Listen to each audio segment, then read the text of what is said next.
السلام علیکم ورحمۃ اللہ۔ میرے عزیز بھائیوں اور دوستوں، آج کی حدیث مبارک کچھ اس طرح ہے۔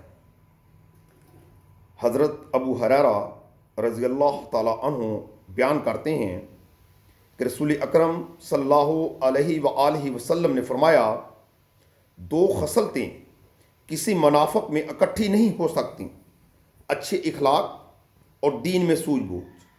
یہ ترمذی کی روایت ہے۔ اس حدیث سے ثابت ہوا کہ جو منافق شخص ہے اس کے اندر ایک تو اخلاق نہیں ہوتا اور دوسرا اس کے اندر دین کی سوجھ بوجھ نہیں ہوتی، اور جو مومن ہوتا ہے اس کے اندر اخلاق ہوتے ہیں اچھے اور دین کی سوجھ بوجھ ہوتی ہے۔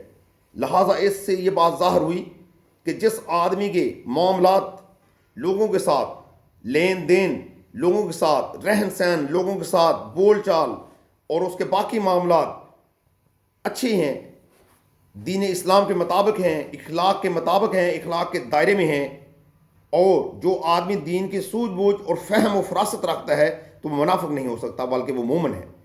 تو مومن کی تعریف یہ ہوئی کہ اس کے اخلاق اچھے ہوتے ہیں اور وہ دین کے اندر سوجھ بوجھ اور فہم و فراست رکھنے والا ہوتا ہے۔ اللہ سے دعا ہے کہ اللہ تعالی ہم ضعیفوں اور کمزوروں کو بھی دین میں فہم و فراست والا اور اچھے اخلاق والا بنائیں۔ آمین ثم آمین۔ السلام علیکم ورحمۃ اللہ۔